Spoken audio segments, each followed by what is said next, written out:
rolling out by flying.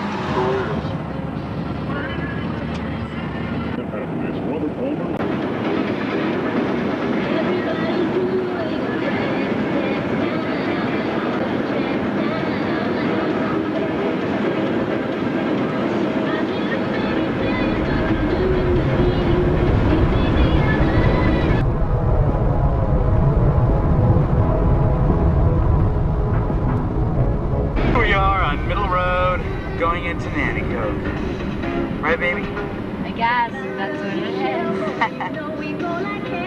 Dummy. Yeah, this is called Lower Ascom. There's the church. That place, they started building that house and years ago, and they stopped it for some reason. Afternoon, keeping you company. Another picnic basket winner tomorrow. I guess.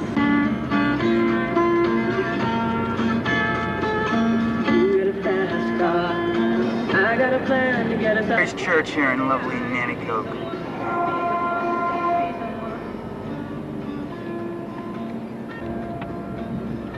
You're gonna slow down right here.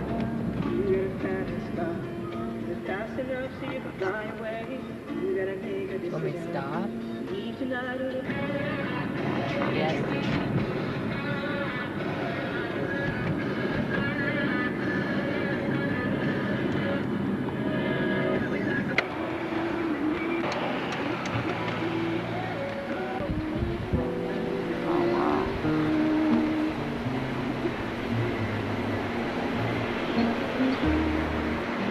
Go straight or left? Left. No, make it right. I want to see.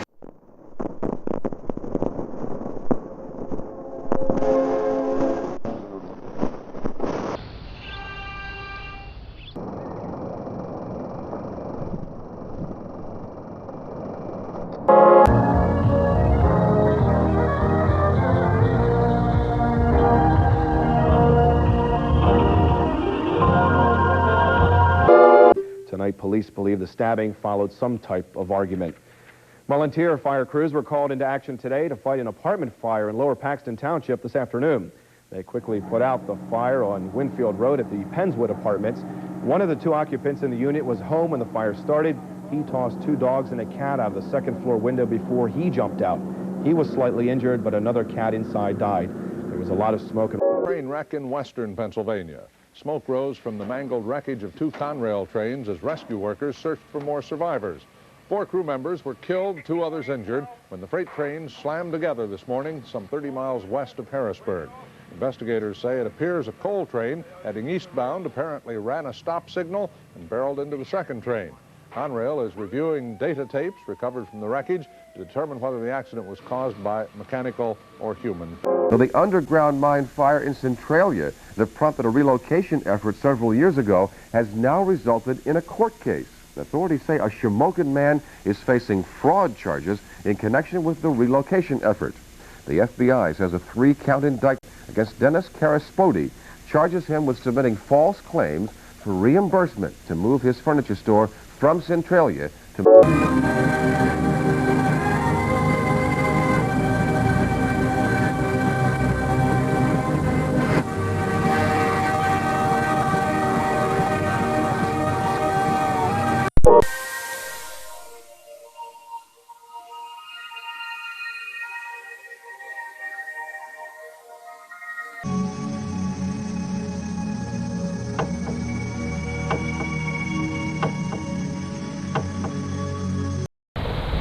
Here in these laboratories, John Oram has spent close to $1 million taxpayer dollars in experiments inflicting sleep deprivation and punishment on cats.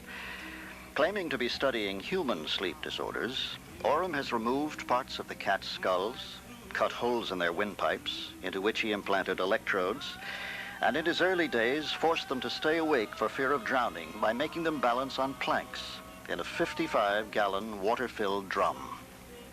Oram inserted surgical steel stitches into some cats' eyelids and sank electrodes into their skulls.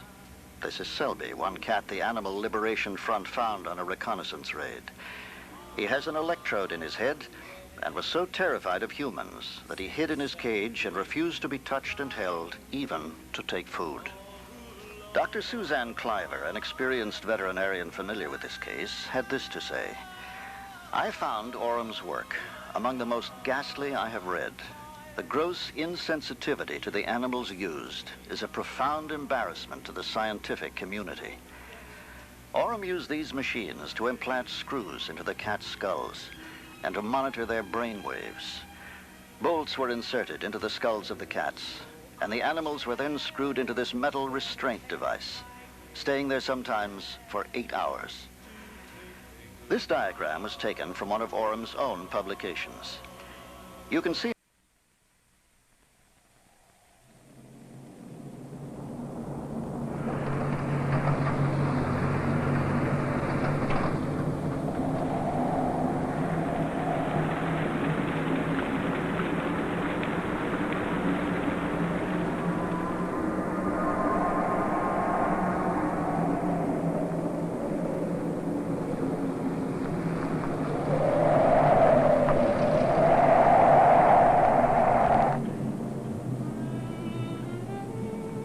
Could I have the top piece of plastic, Dave?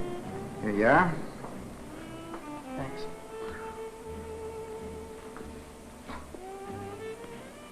Here's the photomultiplier. That clear enough?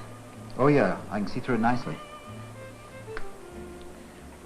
One of the most startling predictions of the theory of special relativity is that moving clocks run slow by a factor, the square root of 1 minus v squared over c squared.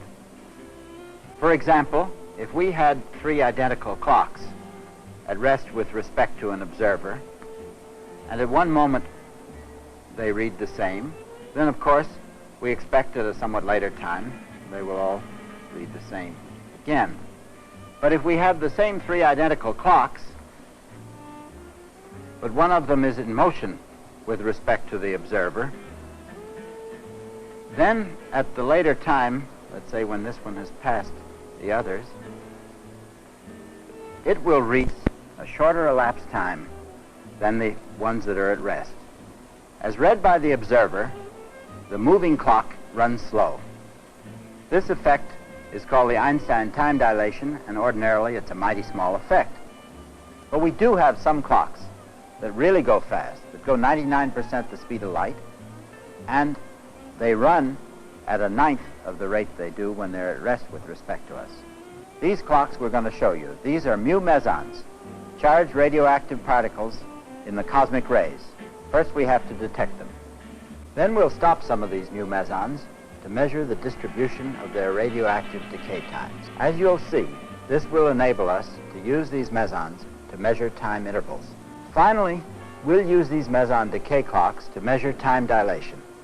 The mu mesons we'll use are produced high in the atmosphere and come shooting down toward the Earth. As they come down, some of them disintegrate in flight.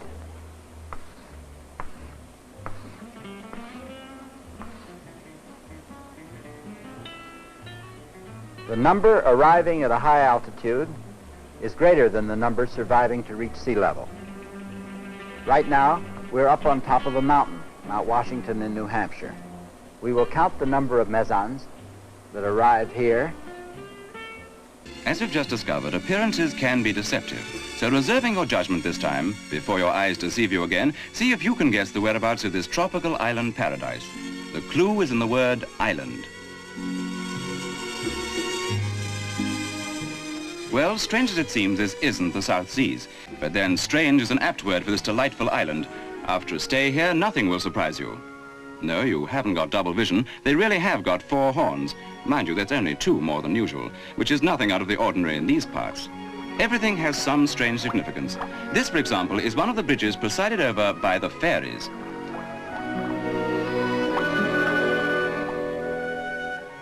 Talking about fairies, the island abounds in folklore and legends of the little folk.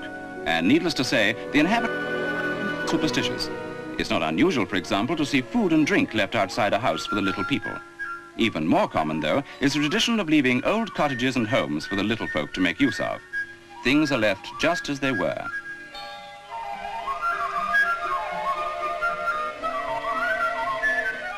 In places, disused cottages, relatively undamaged, can be bought for a song and renovated quite cheaply.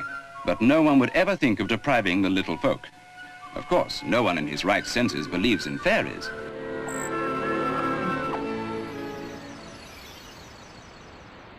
The Manx cat is, of course, well known, although its origin is somewhat obscure. Veterinary experts denying the legend that they're the offshoots of cats crossed with hares, hence the short forelegs and long hind legs.